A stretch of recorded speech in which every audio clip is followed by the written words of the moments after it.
In today's video, I'm going to teach you how to make custom bullet points in Webflow. If you've ever wanted to elevate the aesthetic of your web designs and add a personal touch to lists, this guide will walk you through the process, step by step. Let's dive right in. To begin, we'll start by adding a list element to your Webflow project. You can do this easily by clicking on the plus icon located in the left toolbar. Alternatively, if you prefer using keyboard shortcuts to speed things up, simply press the A key, which will open the Add Elements panel for you. Once you have the panel open, navigate through and select the list element. This is essential, as it will serve as the foundation for the custom bullet points we are looking to create. Drag the selected list element to wherever you'd like it to appear on your web page. You'll notice that it comes standard with 3 default blank list items. Since we only need one to start off, you should delete 2 of these items to keep everything clean and focused. Now, you should have a single list item ready for customization. Next, select this remaining list item and adjust its style to make the standard bullet point disappear. You'll want to set the style to None.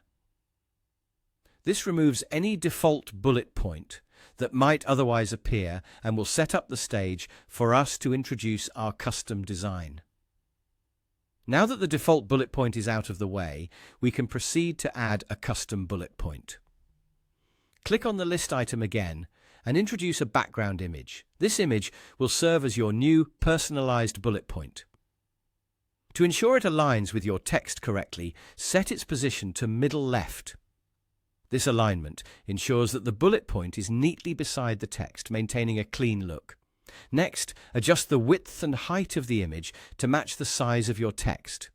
You will need to do this manually based on your design needs and the type of font you are using. Once that's set, make sure to configure the tile setting to Don't Tile to prevent the image from repeating unnecessarily. After placing the image, you'll likely notice that the text needs adequate spacing to avoid any overlap with your custom bullet point. Utilize the padding settings to adjust the spacing to your liking, finding the perfect balance where your text is clear and the bullet point is distinct. And there you go. You've successfully created a custom bullet point for your list item.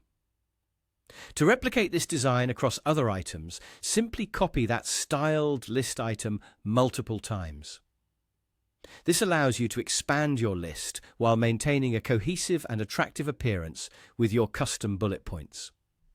With these steps, you've not only personalized a simple list in Webflow, but also gained a new skill that enhances the bespoke nature of your web designs.